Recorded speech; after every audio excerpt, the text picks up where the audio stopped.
Konflik Israel dan Hamas kini memasuki babak baru di Gaza. Kedua belah pihak sepakat melakukan gencatan senjata. Gencatan senjata di Gaza resmi dimulai hari ini selama 42 hari ke depan. Di masa inilah Israel diminta untuk keluar dari Gaza dan penduduk Palestina bisa kembali ke rumah mereka. Konflik Israel-Hamas bermula pada 7 Oktober 2023. Selama 15 bulan Israel menggempur Gaza. Sedikitnya 46.000 warga Palestina kehilangan nyawa dan 110.000 luka-luka. Lalu, apakah gencatan senjata akan menghentikan perang selamanya, bisa memberi Palestina kedamaian dan kemerdekaan? Kita bahas usai tayangan berikut ini.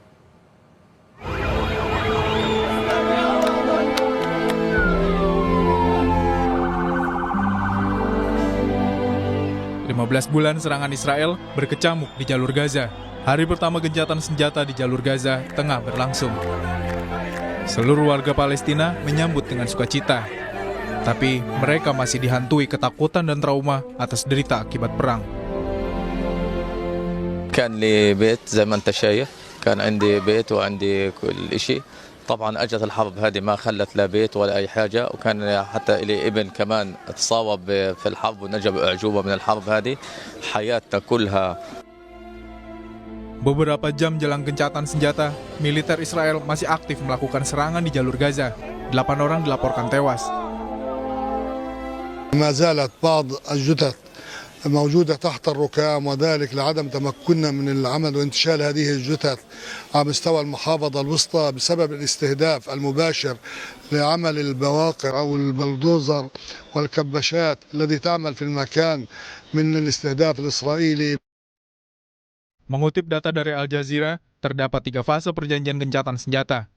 Di fase pertama selama 42 hari, Hamas harus membebaskan 33 sandera dan Israel juga akan membebaskan 30 tahanan warga Palestina. Militer Israel akan menghentikan serangan dan keluar dari daerah pemukiman Gaza, dan para pengungsi Palestina bisa kembali ke Gaza. Di fase kedua, yang juga akan berlangsung 42 hari, militer Israel harus menghentikan operasi militernya di seluruh wilayah Gaza dan saling membebaskan tahanan di tahap kedua. Di fase terakhir, kedua pihak dari Israel dan Hamas akan melakukan pertukaran jenazah pejuang maupun sandera. Lalu akan melaksanakan rencana rekonstruksi di Gaza di bawah pengawasan internasional. Setidaknya serangan brutal Israel sejak Oktober 2023 silam telah menewaskan lebih dari 46.000 jiwa dan 110.000 lainnya mengalami luka-luka. Gencatan senjata jadi asa bagi perdamaian abadi di jalur Gaza. Mereka menantikan dunia ikut bersuara demi damai di Palestina.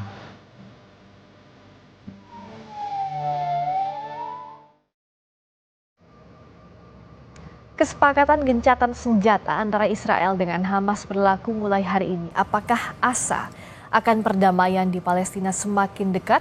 Sudah bersama kami juru bicara Kementerian Luar Negeri, Bapak Rolian Sumirat dan Marisa Nuriti, relawan Mercy, yang langsung berada dari jalur Gaza. Assalamualaikum, selamat malam Pak Roy, juga Mbak Marisa. Selamat malam Mbak Rizka.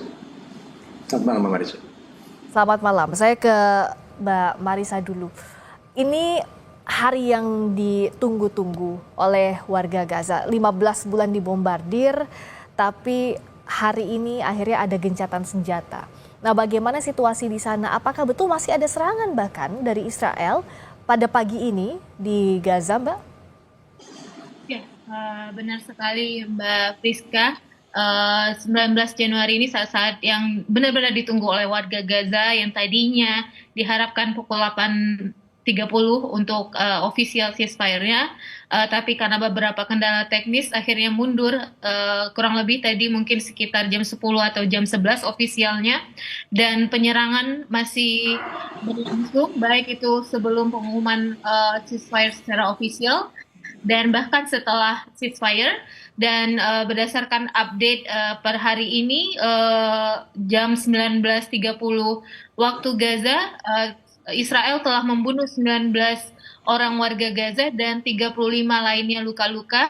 Mereka melakukan penyerangan di daerah Gaza Utara, Gaza City, Khan Yunis, dan di daerah Rafah. Namun itu tidak mengurangi antusias warga Gaza untuk kembali ke rumahnya, terutama di daerah yang tidak ada checkpoint seperti di Gaza Selatan. Itu sudah ada pergerakan ke Rafah ataupun Khan Yunis, dan untuk di daerah Gaza City, warga Gaza telah bergerak menuju Beit Lahia dan Beit Hanun untuk melihat kondisi rumahnya masing-masing dan bertemu dengan keluarga mereka yang memilih bertahan di area tersebut. Sedangkan untuk pergerakan dari Gaza Selatan ke Gaza Utara atau sebaliknya itu belum bisa karena tentara militer Israel masih ada saat ini di Netzarim Corridor. Jadi jika ingin melintas harus melewati checkpoint terlebih dahulu. Oh, Seperti kapan itu, Mbak. checkpoint itu akan ditarik, Mbak? Sudah ada informasi di fase ini? Kemungkinan sepertinya di fase kedua, ketika dimulai pembicaraan permanen terkait ceasefire ini, karena saat ini masih temporary ceasefire, dan di hari ke-22 ada kemungkinan untuk penarikan tentara militer Israel dari koridor Netzarim, dan pembicaraan lebih lanjut untuk ceasefire yang permanen jika yang saat ini bisa berjalan dengan lancar. Ya, kita harapkan tidak ada pelanggaran komitmen lagi ya dari Israel, tapi tentu banyak yang masih was-was karena sampai sekarang Israel pun masih melanggar komitmennya, bahkan di pagi ini yang semestinya dilakukan ceasefire, bahkan sejak kemarin, sejak hari Rabu diumumkan truce atau ceasefire sementara ini. Kalau dari Kementerian Luar Negeri, ini setidaknya ada fase yang lebih baik ya Pak Roy ya, yang saat ini terjadi di Gaza.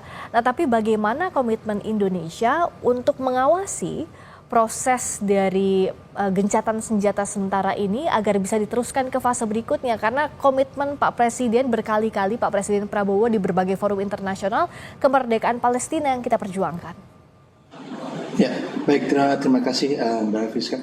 Jadi sebetulnya perlu kami sampaikan kembali bahwa bagaimanapun Indonesia sudah sejak awal, sejak bulan Oktober 2023 merupakan salah satu negara yang terdepan ya, dan sangat vokal untuk menyuarakan segera terjadinya immediate and permanent ceasefire.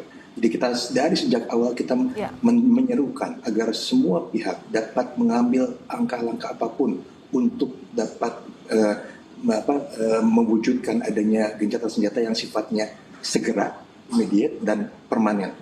Jadi bukan hanya sementara. Namun kita tahu sendiri bahwa pada perkembangannya selama lebih dari setahun, masuk ke bulan 15, Israel terus melakukan tindakan kekejamannya hingga saat ini. Jadi as of now, dengan adanya ceasefire ini tentu saja kita menyambut baik adanya keinginan dari semua pihak yang terlibat untuk melakukan ceasefire, namun tentu itu hanyalah merupakan sebuah awal dari seluruh proses yang harus tetap dijalankan, dan dalam hal ini tentu Indonesia akan terus berpartisipasi aktif, ikut menyuarakan, ikut mendorong dan bahkan menggalang negara-negara sehaluan untuk dapat memberikan necessary pressures kepada pihak-pihak di lapangan untuk dapat memenuhi berbagai macam klausul yang sudah disepakati di dalam kesepakatan ceasefire ini. Karena kita tahu bahwa banyak fase, tadi saya tidak akan masuk kepada detail dari fase-fase tersebut, tapi kita memang harus meyakini bahwa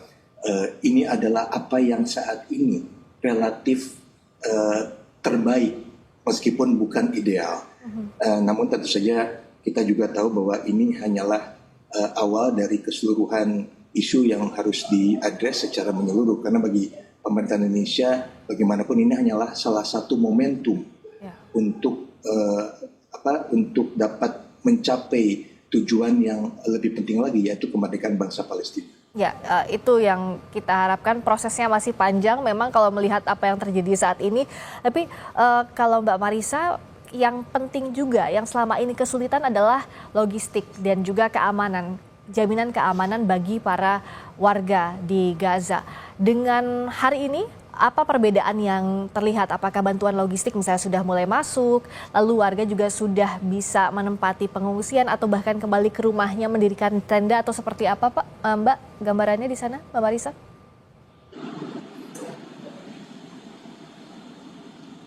Oh, tampaknya sinyalnya kita akan perbaiki dulu komunikasi dengan Mbak Marisa di Gaza.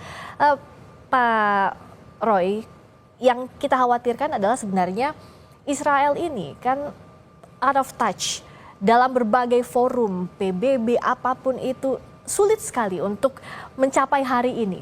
Nah, pun sudah terjadi, ini masih melakukan bombardir di luar kesepakatan. Bagaimana peran aktif Indonesia dan juga negara-negara oki misalnya, apa yang bisa dilakukan untuk mengawasi peran aktifnya seperti apa Pak yang diupayakan?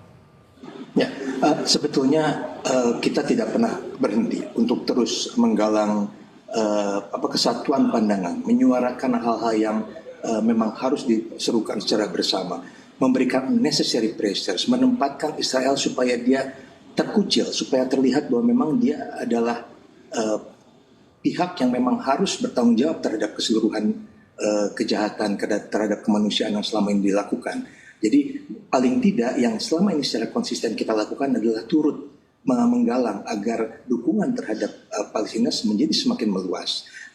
Dan ini tentu saja antara lain dapat dilihat dari banyaknya negara-negara yang semakin banyak jumlah yang mengakui Palestina sebagai negara. Dan ini juga merupakan salah satu hasil dari kontinuitas pendekatan yang dilakukan oleh Indonesia bekerja sama dengan beberapa negara lain, terutama karena Indonesia sampai saat ini masih merupakan bagian dari 8 negara OKI yang menerima mandat dari negara-negara OKI untuk terus mendorong agar dukungan terhadap Palestina dapat semakin luas. Antara lain dapat dilihat dari jumlah negara yang mengakui Israel dan juga jumlah negara yang mengakui mengakui Palestina dan juga negara yang mengakui Palestina sebagai anggota PBB. Dan itu merupakan hal yang akan kita lakukan terus. Lagi-lagi, it's not necessarily harus berbentuk sebuah hal yang bombastis, tapi sebuah kontinuitas, sebuah hal yang tidak terputus untuk dilakukan di forum-forum diplomasi, termasuk memanfaatkan forum-forum multilateral, baik itu terutama di PBB ataupun forum-forum lainnya seperti OKI atau GNB ataupun ASEAN. Bahkan hari ini saja Bapak Menteri Luar Negeri baru menyelesaikan pertemuan ASEAN Ministerial Meeting Retreat di Langkawi, Malaysia. Dan pada pertemuan tersebut salah satu hasil yang disepakati adalah adanya sebuah joint statement negara-negara ASEAN yang menyambut baik terjadinya gencatan senjata ini dan mendukung agar seluruh pihak dapat segera mengimplementasikan berbagai macam klausul yang ada di dalam ceasefire agreement tersebut. Ya, dan ini yang harus dijaga kontinuitas tadi, continuity. Nah, kalau di Mbak Marisa sudah terhubung lagi ya, Mbak Marisa, bagaimana kondisi di sana yang berbeda? Apakah truk bantuan misalnya sudah bisa masuk atau warga yang mengecek rumahnya sudah bisa mendirikan tenda di rumahnya masing-masing? Karena bagaimanapun juga secara psikis pasti mereka ingin kembali melihat rumahnya meskipun dalam keadaan hancur ya, Mbak? Ya, benar sekali. Ya, saat ini diharapkan 600 truk bantuan kemanusiaan memasuki Gaza, dan ini memang telah dipersiapkan sejak kemarin. Ratusan truk sudah mengantri di Rafah sisi Mesir, dan per hari ini akan memasuki Gaza melalui jalur Karim Salom. 50 diantaranya adalah truk bahan bakar. Akan tetapi saya belum bisa memastikan untuk wilayah Gaza Utara, terutama Beit Lahia yang lebih dari 100 hari tidak mendapat bantuan kemanusiaan sama sekali, karena untuk Gaza Utara biasanya dijangkau dari border areas, yaitu yang perbatasan Israel. Mudah-mudahan Israel memenuhi komitmennya juga, karena jika dibawa dari Gaza Selatan itu juga akan melewati checkpoint Netzarim checkpoint seperti itu. Dan untuk warga Gaza, mereka sudah mulai membongkar tenda-tenda mereka, mempersiapkan kepindahan mereka ke daerah Rafah, Khan Yunis, dan yang di Gaza City juga mereka udah kembali ke Beit Lahia. Tentu saja perasaan yang sangat berkecamuk karena melihat rumah mereka hancur, dan bahkan mungkin masih banyak keluarga mereka yang tertimbun di bawah reruntuhan. Seperti dan warga juga masih harus melewati berbagai checkpoint karena terbatas oleh fase ceasefire itu ya Mbak ya. Jadi masih terbatas juga pergerakannya seperti yang tadi Mbak Marisa sampaikan ya. Tapi kondisinya lalu juga bagaimana tim medis memberikan bantuan, aksesnya sudah lebih baik Mbak dibandingkan sebelumnya? Untuk saat ini di daerah Gaza Selatan, walaupun memang belum ada rumah sakit yang benar-benar fully function seperti sebelumnya, semua berfungsi secara parsial, tetapi beberapa layanan medis sudah tersedia dan juga dibantu oleh relawan internasional yang mendirikan rumah-rumah sakit lapangan. Dan untuk wilayah Gaza City, kondisinya juga mengkhawatirkan sebenarnya seperti yang kita ketahui rumah sakit Shifa Hospital sebagai rumah sakit yang utama di Gaza sangat hancur sekarang, hanya unit emergency saja yang berfungsi dan mereka saat ini disupport oleh rumah sakit kecil yang ada di sekitar Gaza City. Dan untuk di wilayah utara Beit Lahia, yang kita ketahui Kamal Adwan juga sudah hancur, dibakar oleh Israel dan tidak berfungsi sama sekali. Yang saat ini masih bisa menerima pasien yaitu Rumah Sakit Al-Auda, itu juga dengan kondisi yang sangat terbatas dan kapasitas rumah sakitnya memang sangat kecil, tidak melebihi tidak sampai 100 bed untuk rumah sakit tersebut. Sedangkan terputus lagi, nanti kita perbaiki lagi karena memang sinyal juga terbatas. Bicara soal rumah sakit, Pak Roy, hati kita semua saya yakin sama hancurnya saat melihat rumah sakit Indonesia dibombardir Israel hancur. Nah, Indonesia pasti akan urun rembuk dalam akan turun tangan juga dalam proses pemulihan di Gaza. Seperti yang sudah kita selalu aktif dalam hal itu. Nah, bagaimana dengan kali ini? Apa yang sudah disiapkan untuk membangun kembali fasilitas kesehatan atau membantu lagi banyak hal di Gaza, Bapak? Ya, begini. Mungkin saya juga perlu tekankan lagi bahwa kita termasuk paling vokal sejak awal untuk menyuarakan perlunya masalah kemanusiaan ini diadres secara khusus, karena kita tahu bahkan dalam keadaan sebelum terjadinya kejadian di bulan Oktober tahun lalu pun situasi kemanusiaan di Gaza sudah sangat susah, sudah sangat rumit, apalagi pasca serangan dan kejahatan terhadap kemanusiaan yang dilakukan oleh Israel di Gaza, yang akhirnya ada dampak ke beberapa negara sekitar. Nah, jadi memang pada saat ini kita akan terus menyerukan bagaimana agar isu bantuan kemanusiaan itu dapat terus disalurkan ke semua pihak yang membutuhkan di lapangan. Namun tentu bantuan kemanusiaan ini pun akan membutuhkan uluran tangan dari seluruh komponen dari masyarakat internasional. Dan Indonesia tentunya juga akan terus berpartisipasi untuk dapat memberikan bantuan yang sekiranya akan membantu situasi untuk korban-korban yang ada di lapangan. Dan paling tidak Indonesia sudah menyampaikan kepada UNRWA untuk terus memberikan dukungan bantuan lewat UNRWA. Dan paling tidak kita sudah menyatakan pledge bahwa mulai tahun 2024 lalu bantuan kontribusi Indonesia kepada UNRWA akan mungkin kita naikkan sekitar 2 kali lipat hingga mencapai 1,2 juta US dollar per tahunnya. Dan juga ada beberapa kesempatan ketika UNRWA melakukan flash appeal meminta dukungan bantuan dana dari negara-negara anggota PBB, dan kita sudah memberikan appeal sebesar 2 juta US dollar.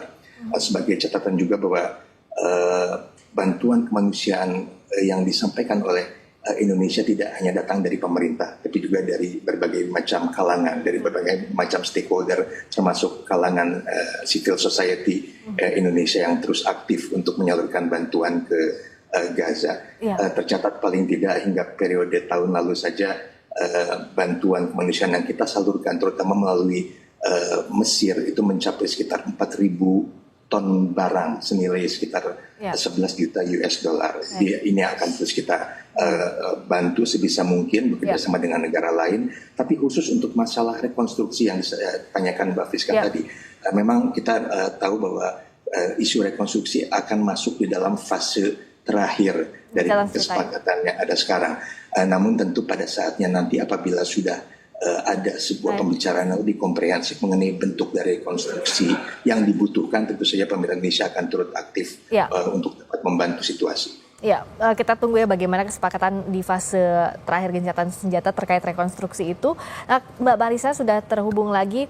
Apa yang bisa dibantu oleh kami yang ada di Indonesia ini untuk Mbak Marisa dan juga warga di Gaza? Apa yang diharapkan? Apa yang dibutuhkan? Dukungan apa sebenarnya Mbak Marisa?